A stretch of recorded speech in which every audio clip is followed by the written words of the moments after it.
हरिद्वार में प्रबुद्ध जन सम्मेलन में पहुंचे मुख्यमंत्री पुष्कर सिंह धामी। कार्यकर्ताओं को दिया जीत का मंत्र। हरिद्वार को दिव्य हरिद्वार बनाया जाएगा। देश का सबसे सख्त बनाया जाएगा नकल विरोधी कानून।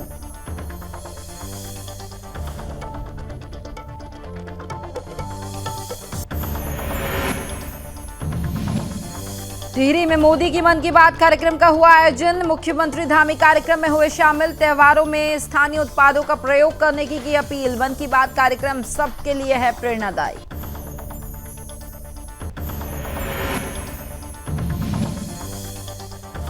जलवायु परिवर्तन को लेकर ग्लेशियर लेडी ने जताई चिंता। मानवीय हलचल से ग्लेशियर को पहुंच रहा नुकसान। ग्लेशियर लेडी ने हिमाचल नीति बनाने की है मांग।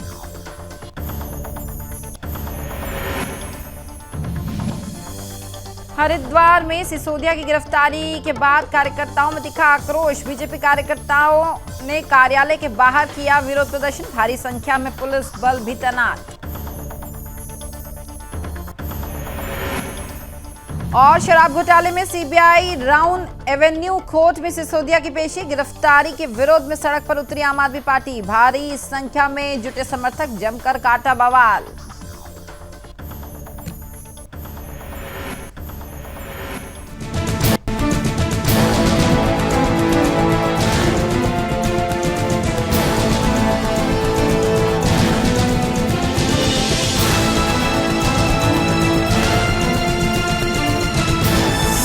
आप देख रहे हैं सुदर्शन न्यूज। नमस्कार, उत्तराखंड विशेष देख रहे हैं आप और मैं हूं आपके साथ स्मारिका ठाकरे। बुलेटिन की शुरुआत करेंगे। आपको बताएं, उत्तराखंड के मुख्यमंत्री पुष्कर सिंह धामी हरिद्वार दौरे पर रहे और उन्होंने आपको बताएं कि ऋषिकुल ऑडिटोरियम में आयोजित बीजेपी ओबीसी मोर्चा द्वारा आयोजित प्रबुद्ध जन सम्मेलन में शिरकत भी की है। साथ ही कार्यकर्ताओं को सरकार की योजनाओं के जनता के बीच जाने का मंत्र भी उन्होंने दिया। मुख्यमंत्री ने कहा कि प्रधानमंत्री मोदी जी द्वारा ओबीसी लोगों के लिए जो कार्य किए गए हैं वो बेहद सराहनीय कार्य हैं और हमारे कार्यकर्ता घर घर जाकर सरकार द्वारा किए जा रहे कार्य लोगों को बताने का काम करेंगे। तो वहीं हर की पौड़ी कॉरिडोर बनाने पर मुख्यमंत्री धामी का यह कहना है कि सभी के सहयोग से हरिद्वार को दिव्य हरिद्वार बनाया जाएगा। मंत्रिमंडल में इसकी रूपरेखा तैयार की जा रही है और लोगों के सुझाव इसमें लिए जा रहे हैं। मुख्यमंत्री ने आगे कहा कि राज्य के कई क्षेत्रों में घटित हो रही धर्मांतरण की घटनाओं को प्रभावी ढंग से रोकने के लिए प्रदेश में सख्त धर्मांतरण कानून बनाया गया है। मुख्यमंत्री ने आगे कहा कि प्रदेश सरकार युवाओं के भविष्य को लेकर संवेदनशील है और सेवा चयन आयोग के स्तर पर भर्ती परीक्षाओं में जिन लोगों ने भी नकल कराई है उनके खिलाफ कड़ा एक्शन तत्काल लिया गया है। इसमें अब तक 60 लोगों को जेल भी भेजा जा चुका है। मुख्यमंत्री ने कहा कि हमारा उद्देश्य है कि प्रदेश में निष्पक्ष और पारदर्शी तरीके से भर्ती परीक्षाएं आयोजित की जाए और इसी उद्देश्य से उत्तराखंड में देश का सबसे सख्त नकल विरोधी कानून बनाया गया है ताकि युवाओं को अपने मेरिट के आधार पर नौकरी मिले और अब जो भी कोई भी भर्ती परीक्षा में गड़बड़ी करेगा उसे उम्र कैद की सजा दी जाएगी। साथ ही संपत्ति भी जब्त कर ली जाएगी। मुख्यमंत्री ने कहा कि हम उत्तराखंड को सर्वश्रेष्ठ राज्य बनाने के लिए संकल्प के साथ ही आगे बढ़ रहे हैं और इस संकल्प को पूरा करने के लिए हमें आप सबके साथ की जरूरत है। तो तस्वीरें आपको हम उत्तराखंड के हरिद्वार से दिखा रहे हैं जहां पर मुख्यमंत्री पुष्कर सिंह धामी खुद पहुंचे थे और कार्यकर्ताओं को जीत का मंत्र दिया।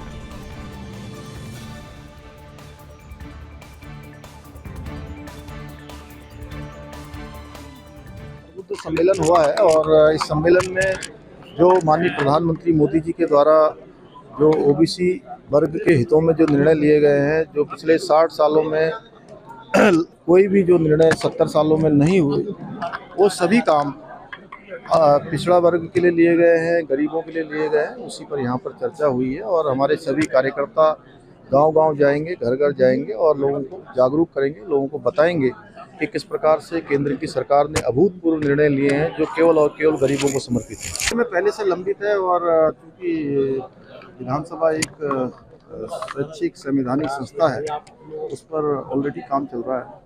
हर की पौड़ी कॉरिडोर बनाया जाएगा और उसकी विस्तृत रूप से डीपीआर तैयार की जाएगी और सभी के सहयोग से एक दिव्य हरिद्वार और नया हरिद्वार इसका निर्माण कार्य प्रारंभ होगा और हमारे मंत्रिमंडल ने और हम लोगों ने उसकी पूरी रूपरेखा का काम आगे कर दिया है। सभी एजेंसियां मिलकर उस पर काम करेंगे और उसमें हम सबका सहयोग लेंगे। सभी जो स्टेक होल्डर है उनसे भी बात करेंगे, सबके सुझाव लेंगे।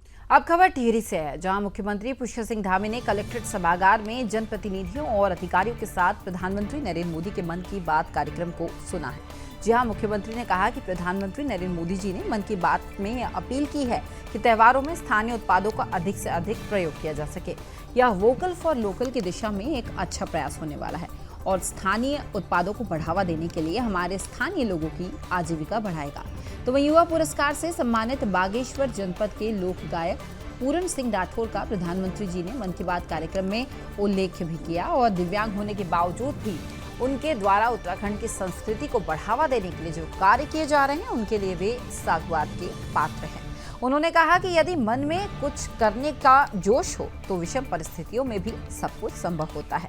उन्होंने आगे कहा कि प्रधानमंत्री जी की मन की बात कार्यक्रम सबके लिए प्रेरणादायी होती है और इस कार्यक्रम के माध्यम से देश भर में विभिन्न क्षेत्रों में सराहनीय कार्य करने वालों के बारे में भी लोगों को जानकारी मिलती है। इससे अन्य लोग भी विशिष्ट कार्यों के लिए प्रेरित होते हैं।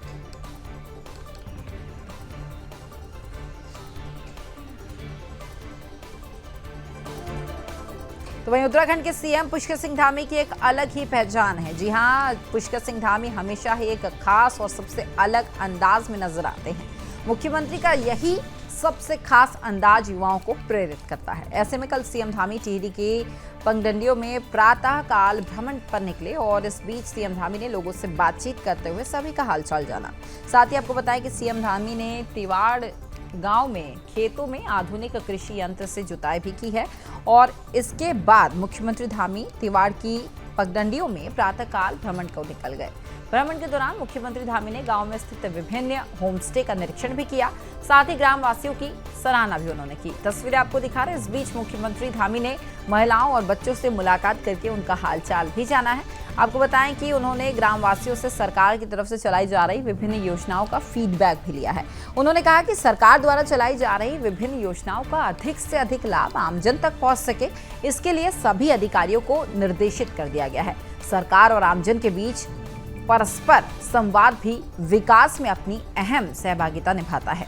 इतना ही नहीं, उन्होंने ये भी कहा कि गांव के विकास से उत्तराखंड का विकास संभव हो पाएगा। आपको बताएं कि लगातार इस तरीके से उत्तराखंड के मुख्यमंत्री पुष्कर सिंह धामी का ये खास अंदाज लोगों को काफ़ी पसंद आता है, क्योंकि अक्सर मॉर्निंग वॉक पर जब वो निकलते हैं तो लोगों से बातचीत करते हैं और फीडबैक लेने की कोशिश करते हैं कि क्या राज्य में किसी भी इंसान को किसी भी तरीके की परेशानी तो नहीं आ रही है। और ख़ास तस्वीरें भी आपको दिखा रहे हैं कि किस तरीके से खेत में वो जोतते हुए नज़र आ रहे हैं और आम लोगों से वो सीधे संपर्क में रहकर उनकी समस्याओं का निवारण करने की कोशिश करते हैं।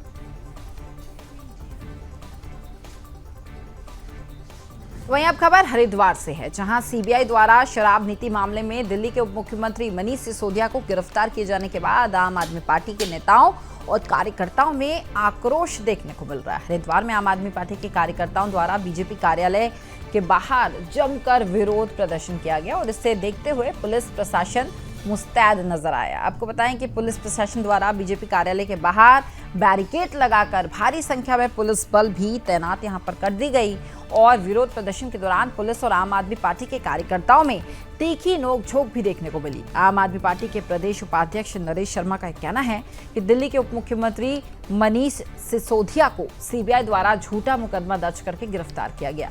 यह लोकतंत्र की हत्या है। इसका जवाब बीजेपी को साल 2024 में जनता को देना होगा।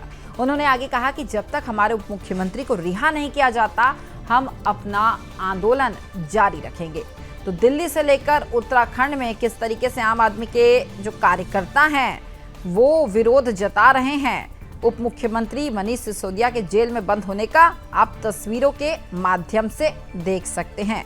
हरिद्वार में भी अब सिसोदिया की गिरफ्तारी के बाद आम आदमी पार्टी के कार्यकर्ताओं में आक्रोश नजर आ रहा है। दिल्ली के शिक्षा मंत्री मनीष सिसोदिया को सीबीआई ने अरेस्ट किया है, झूठा मुकदमा दर्ज कर सीबीआई ने अरेस्ट किया है और सीबीआई का आरोप है कि जांच में सहयोग नहीं की। ये सीधे सीधे लोकतंत्र की हत्या है और मुझे लगता है इसका जवाब भाजपा को 2024 में जनता देने वाली है। हम शांतिपूर्वक भाजपा कार्यालय में अपनी बात रखने आए थे, क्योंकि भाजपा राज्य में और देश में भाजपा की सरकार है। तो आज पुलिस ने इतने लोग तो हम भी नहीं है जितनी यहाँ पुलिस खड़ी है। तो ये कहीं ना कहीं बौखलाहट है और राज्य सरकार का इशारा है। जितने भी पुलिस वाले खड़े हैं, 200-250 पुलिस वाले खड़े हैं, सबके हाथों में लठ है, डंडा है। तो उनका सीधा सीधा इशारा है कि इन पर लठ बजाया जाए। तो ये सीधे सीधे लोकतंत्र की हत्या है।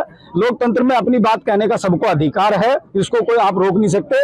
तो इसीलिए ये तानाशाही ज्यादा दिन चलने वाली नहीं है। जब तक हमारे शिक्षा मंत्री मनीष सिसोदिया जी की रिहाई नहीं होती, तब तक ये आंदोलन जारी रहेगा। जहां ग्लेशियर लेडी शांति ठाकुर ने हिमालय क्षेत्र में आ रहे बड़े परिवर्तन पर एक बार फिर से हिमालय नीति बनाने की मांग की है। उन्होंने इस बार सर्दियों में बारिश न होने पर ग्लेशियर के भविष्य पर चिंता जताई है। उन्होंने कहा कि हिमालय क्षेत्र में अत्यधिक मात्रा में हो रही मानवीय हलचल से लगातार ग्लेशियर को नुकसान पहुंच रहा है। हिमालय क्षेत्र में हो रहे अनियोजित निर्माण से पर्यावरण को भारी नुकसान पहुंच रहा है, जिसका परिणाम यह है कि फरवरी माह खत्म होने के बाद कई क्षेत्र में बर्फबारी नहीं हुई। इस दौरान उन्होंने लद्दाख के पर्यावरणविद और इंजीनियर सोनम वांगचुक के आंदोलन का भी समर्थन किया। साथ ही उन्होंने कहा कि सोनम वांगचुक जैसे व्यक्ति जलवायु परिवर्तन के लिए लड़ सकते हैं, तो हर एक आदमी को भी इस ओर ध्यान देना चाहिए। जलवायु के बगैर मनुष्य जाति कुछ भी नहीं कर सकती। यहाँ तक कि सरकार भी इस पर ध्यान नहीं दे रही। उन्होंने आरोप लगाया और ये कहा कि हम सरकार को बार बार उनकी नींद से उठाएंगे।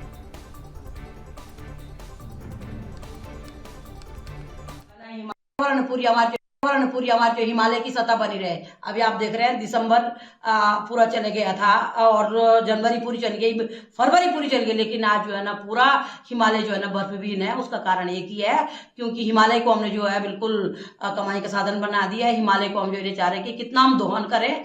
तो ये आज आने वाले वक्त के लिए जो है ना आप लोग देखते हैं कि आज पीने का पानी मात्र 2% है पूरे विश्व में।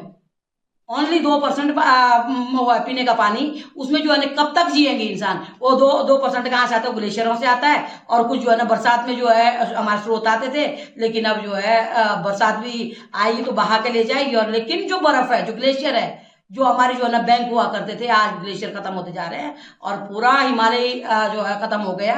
तो इसके लिए जो है ना एक ही मेरी सरकारों से मांग है कि भाई हमारे हिमालय नीति हमको बनानी पड़ेगी ग्लेशियरों को संरक्षण करने के लिए, हिमालय को संरक्षण करने के लिए। और सरकार से मैं बार बार ये कह रही हूँ, भैया से मैं ये कह रही हूँ कि जो उनकी अभी जो लद्दाख में जो साइंटिस्ट अभी जो बहुत बड़ी मुहिम वो कर रहे हैं, तो उनके साथ में हम भी खड़े हैं। हम जो है उसी मुहिम को आगे बढ़ाते हुए अपना पूरा समर्थन देते हैं और हिमालय की सुरक्षा के लिए सरकारों से। अब खबर पौड़ी से है, जहां सांसद तीरथ सिंह रावत ने एप्पल मिशन के तहत कुराली गांव में जिला उद्यान विभाग की ओर से 500 सेब की पौधे बांटी है। जी हां, ताकि सेब बागवानी को जिले में बढ़ावा मिल सके। इस दौरान गढ़वाल सांसद द्वारा कई गांव के अन्य ग्रामीणों को भी सेब और कीवी के पौधे बांटकर बागवानी को बढ़ावा देने का आह्वान किया गया। उन्होंने कहा कि विकास योजनाओं का बूथ स्तर पर पहुंचाना है। तो वहीं दिल्ली से लौटे प्रवासी आनंद सिंह नेगी ने बताया कि उनके द्वारा गाँव में कई पॉली हाउस लगातार बंजर भूमि को आबाद करने का काम किया जा रहा है और उन्हें 500 सेब के पौधे भी उद्यान विभाग द्वारा दिए गए हैं, जिन्हें वह इस बंजर भूमि में लगाकर एक बार फिर से इस भूमि को आबाद करने का काम करेंगे। डीपरेक से चला हूँ, कल मैं टेरी की तरफ था, परसों 2 दिन रामनगर था। आज भी मैं डीपरेक से कार्यक्रम और सफदरखाल में भी कार्यकर्ताओं से मिलना जुलना वहाँ भी एक हो रहा। जगह जगह उनका एक स्वागत और इस तरह के भी रहा। मैं हृदय से उनका आभार प्रकट करता हूँ। एक आगे फिर क्षेत्र में गांव कुराली में वहाँ एक उद्यानिकी विभाग और वहाँ एक हमारे आनंद देवी, तो उनकी तरफ वानिकी की तरह ऐसे अब सेब का बगीचा तैयार 500 पेड़ आजू लगाने जा रहे हैं। इतना नहीं तो वहाँ 10 लोगों को पेड़ भी दिए, तो किसी को कीवी का था कि सेब के थे, ये हमारे द्वारा भी दिए गए विभाग के द्वारा। तो एक बहुत बड़ा आयोजन वो था। अब खबर हरिद्वार से है, जहां डॉक्टर बनने की चाह में एक युवक अपराधी बन गया। मामला पंतजलि योगपीठ चिकित्सालय का है, जहां पर एक युवक फर्जी डॉक्टर बनकर अस्पताल परिसर में घूमता हुआ पकड़ा गया। युवक अस्पताल परिसर में घूमकर बाहर से आने वाले मरीजों को ठगने का कार्य किया करता था। आपको बताएं कि युवक पूर्व में पतंजलि विश्वविद्यालय में डॉक्टरी की पढ़ाई भी करता था, मगर गलत हरकतों की वजह से पतंजलि विश्वविद्यालय ने युवक को निलंबित कर दिया था, जिससे युवक की डॉक्टर बनने की ख्वाहिश जो थी वो अधूरी रह गई थी। इस ख्वाहिश को पूरा करने के लिए युवक पतंजलि में फर्जी डॉक्टर बनकर घूम रहा था और पतंजलि के कर्मचारियों को युवक पर यह शक हुआ तो पूछताछ की गई और सारा मामला निकलकर सामने आ गया। तो वहीं युवक को पुलिस के हवाले अब फिलहाल कर दिया गया है और पकड़ा गया युवक बिहार का रहने वाला बताया गया है। एसपी क्राइम रेखा यादव का यह कहना है कि पतंजलि योगपीठ में एक युवक संदिग्ध अवस्था में घूमता हुआ पाया गया और युवक द्वारा डॉक्टर के कपड़े पहने गए थे। जब पतंजलि योगपीठ के सुरक्षा कर्मियों द्वारा पूछताछ की गई तो उसके द्वारा अपना परिचय डॉक्टर अशोक के रूप में दिया गया और जब युवक की आईडी चेक की गई तो आईडी राहुल के नाम की निकली। फिलहाल पुलिस द्वारा इस पूरे मामले में मुकदमा दर्ज कर लिया गया है और आरोपी से जांच पड़ताल की जा रही है।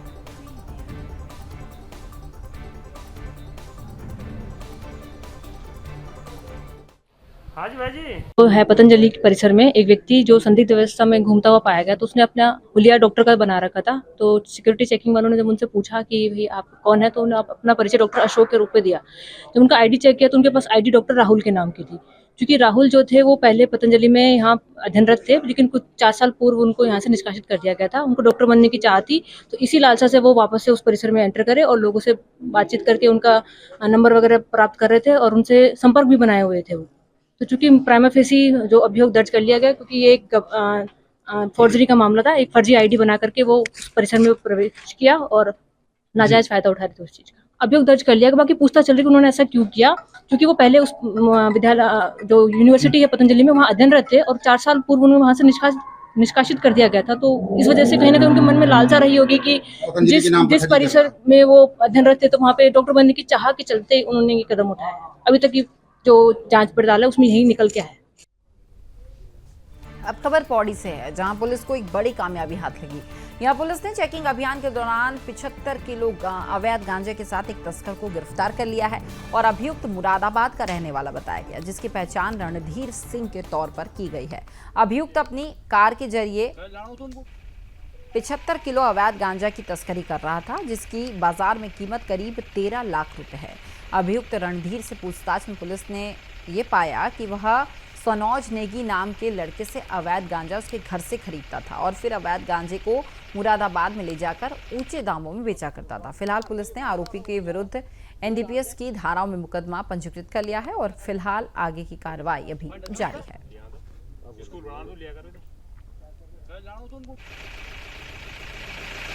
पौड़ी पुलिस का नशे के खिलाफ अभियान में लगातार कार्रवाई की जा रही है और इसी क्रम में धूमाखेड़ क्षेत्र में जो लगातार नशे की सप्लाई की सूचना मिल रही थी, तो कल थाना प्रभारी धूमाकोट व उनकी टीम को एक सूचना मिली, जिसमें वाहनों की चेकिंग के दौरान स्विफ्ट डिज़ायर गाड़ी को रोका गया और उसमें लगभग 85 किलो गांजा, जिसकी बाज़ार की कीमत 13 लाख आंकी गई है, वो बरामद किया। और इसमें जो मुख्य अभियुक्त मुरादाबाद का रहने वाला है और इसके द्वारा जब डिटेल्ड इंटरोगेशन किया गया तो इसके द्वारा बताया गया कि यह माल वह सरायखेत अल्मोड़ा से लेकर आ रहा था। अब खबर हल्द्वानी से है, जहां पुरानी पेंशन बहाली की मांग को लेकर हल्द्वानी में एनएमओपीएस के बैनर तले हजारों कर्मचारियों ने एकजुट होकर सरकार के खिलाफ प्रदर्शन किया है। कर्मचारियों ने वाटिका से शहीद पार्क तक पुरानी पेंशन बहाली की मांग करते हुए जुलूस भी निकाला और इस प्रदर्शन में एनएमओपीएस के राष्ट्रीय अध्यक्ष विजय कुमार बंधु भी कर्मचारियों की आवाज को बुलंद करने के लिए हल्द्वानी पहुंचे। उन्होंने सरकार से कर्मचारियों के हित पर कदम उठाते हुए पुरानी पेंशन बहाली करने की मांग भी की है। विजय कुमार बंधु ने आगे कहा कि सरकार ने कर्मचारियों के बुढ़ापे की लाठी को छीन लिया है। पेंशन कर्मचारियों के बुढ़ापे का सहारा है और अगर देश के 5 राज्यों ने इस पेंशन को लागू कर दिया है तो उत्तराखंड सरकार को भी इस पेंशन को लागू कर देना चाहिए, नहीं तो इसका खामियाजा उन्हें आगामी लोकसभा चुनाव में भुगतना पड़ेगा।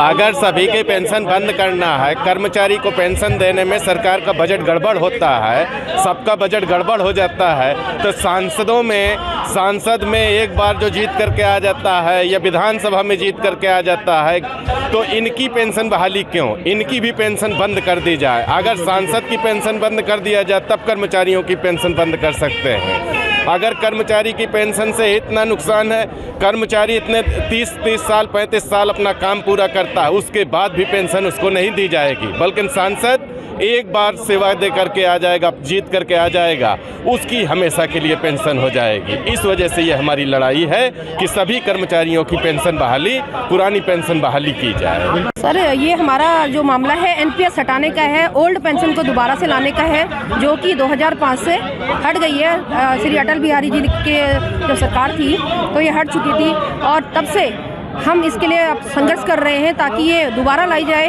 और जो हमारे बुढ़ापे का सहारा है वो हमें फिर से दिया जाए। और क्योंकि विधायक जो भी हैं वो जितने बार बन रहे हैं उनको उतनी पेंशन दी जा रही है, और जबकि हम पूरी ज़िंदगी अपने परिश्रम से काम कर रहे हैं, लेकिन हमें ये हमसे छीन लिया गया है हमारा अधिकार। हमें इस दोबारा लाने के लिए यहाँ पर प्रयासरत है और इसके लिए हम पूरा संघर्ष करेंगे और इसको लेके रहेंगे। अब खबर रामनगर से है, जहां संत निरंकारी मिशन के तहत कोसी बैराज पर स्थित कोसी नदी में सफाई अभियान चलाते हुए भारी मात्रा में कूड़ा एकत्रित करते हुए लोगों को जागरूक किया गया। तो वहीं सिंचाई विभाग के अधिशासी तरुण कुमार बंसल ने कहा है कि नदी की स्वच्छता रखना हम सभी का कर्तव्य है। उन्होंने आगे कहा कि स्वच्छ जल स्वच्छ मन के नारे को सभी बुलंद करें और नदियों को साफ रखें। इसके साथ ही उन्होंने यह भी कहा कि कोसी नदी में कचरा फेंकने वालों के खिलाफ सख्त कार्रवाई भी की जाएगी। तो वहीं कार्यक्रम का आयोजन और मिशन के जोनल इंचार्ज PS चौधरी ने बताया कि संस्थान का काम सफाई के प्रति लोगों को जागरूक करने के साथ ही पौधारोपण और अन्य सामाजिक कार्यों में बढ़ चढ़कर भागीदारी करना भी है।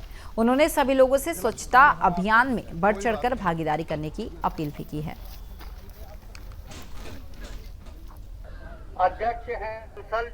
देखिए, मैं सिंचाई विभाग का अधिशासी अभियंता हूं और क्षेत्र का जोनल मजिस्ट्रेट भी हूं।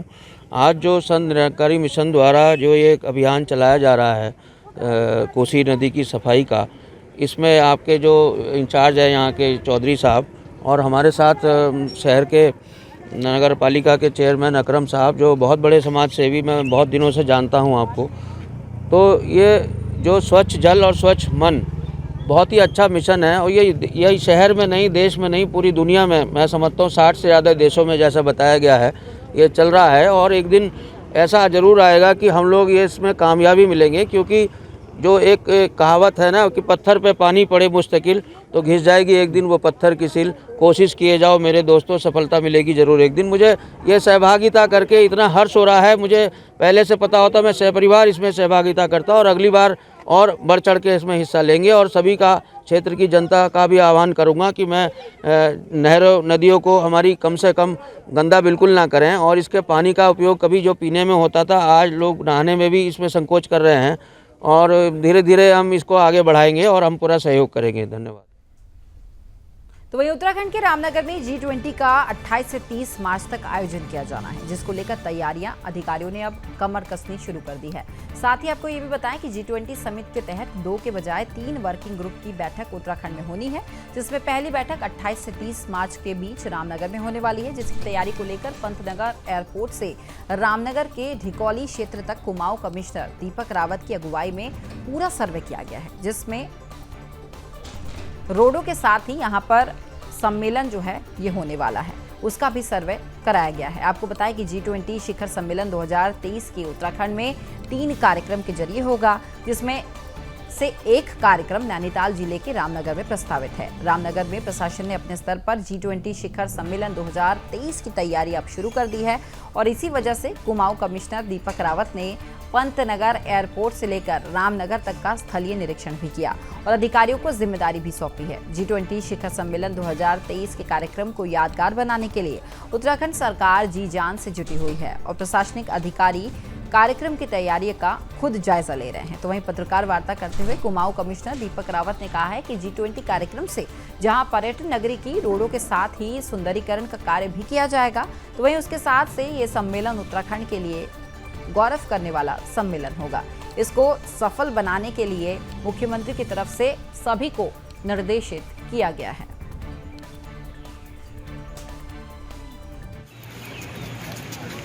3 दिन का इवेंट है और G20 के जो चीफ साइंटिफिक एडवाइजर्स उनकी राउंड टेबल कॉन्फ्रेंस प्रस्तावित है, रामनगर में होनी है और पंतनगर से लेके इस पूरे इलाके में इनफैक्ट हमारी जो डेलीगेट्स होंगे उनका मूवमेंट रहेगा। इसीलिए आज पहले हमने एयरपोर्ट की व्यवस्थाएं, फिर रोड्स की व्यवस्थाएं, किस लेवल का ब्यूटिफिकेशन करना है उसको देखा है और 3 दिन का ये इवेंट है जिसमें एक कल्चरल नाइट भी प्रस्तावित है, एक गाला डिनर भी प्रस्तावित है, कॉन्फ्रेंस तो खैर है ही, उसमें भी माननीय मुख्यमंत्री जी के निर्देश हैं कि अच्छी व्यवस्थाएं हों, ए ग्रेड व्यवस्थाएं हों, तो उसको देखने के लिए आज जायजा लेने यहाँ पे आए हैं। IG हमारे साथ हैं और बाकी जो प्रशासनिक टीम है वो भी यहाँ पे है और इस पर अभी तैयारी चल रही है। सड़कों को लेके पूरे एयरपोर्ट से लेके यहाँ तक जितने भी हमारी शॉर्टकमिंग सड़कों पे है, जहाँ पे नए सिरे से हमें ब्लैकटॉप करना है वो हम लोग करेंगे, शोल्डर जहाँ टूटे हैं वो हम लोग करेंगे, रेलिंग्स की रिपेयर्स हैं। इनफैक्ट जो डिकुली वाला है इस पे तो पहले से ही इस पे नेशनल हाईवे का काम चल भी रहा है। इस काम में तेजी लाने की आवश्यकता है। कुछ जगह हमारी साफ सफाई के इश्यूज हैं, उन सबको भी टैकल किया है। डेफिनेटली इसमें पूरा जो इंफ्रास्ट्रक्चर है इसको हम अच्छा करेंगे, केवल सड़कें ही नहीं, उसके अलावा जितना भी ब्यूटिफिकेशन है, लैंडस्केपिंग है, वो सब किया जाएगा। तो वहीं धामी सरकार के आदेश पर देवभूमि उत्तराखंड के हर एक क्षेत्र में लोगों की समस्याओं को अधिकारियों की तरफ से शिविर लगाकर सुना जाता है। साथ ही हर समस्याओं का समाधान भी यहाँ किया जाता है। इसी कड़ी में चमोली जनपद के दूरस्थ गांव वाण में जिला स्तरीय बहुउद्देशीय शिविर का आयोजन किया गया, जिसमें मुख्य विकास अधिकारी चमोली ललित नारायण मिश्र भी शामिल हुए। इस दौरान मुख्य विकास अधिकारियों ने जनता की समस्याएं सुनकर उसके निस्तारण के लिए अधिकारियों को निर्देश दिए। इससे पहले मुख्य विकास अधिकारी के शिविर में 1.5 घंटे की देरी से आने पर फरियादियों को अपनी समस्या बताने के लिए लंबा इंतजार करना पड़ा था, जिसके बाद तय कार्यक्रम के 1.5 घंटे बाद शिविर का शुभारंभ किया गया और शिविर में जिला स्तरीय विभागों के स्टॉल भी लगाए गए, जिसमें विद्युत समाधान शिविर, दिव्यांग शिविर, जिला सैनिक पुनर्वास शिविर के साथ ही कृषि संयंत्रों और उत्तराखंड सरकार की तरफ से चलाई जा रही योजनाओं का लाभ जन जन तक पहुंचाने के लिए विभिन्न विभागों के स्टॉल लगाए गए।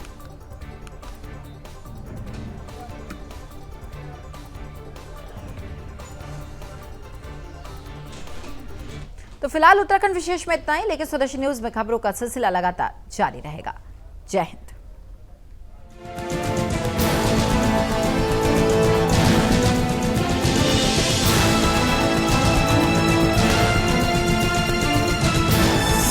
आप देख रहे हैं सुदर्शन न्यूज।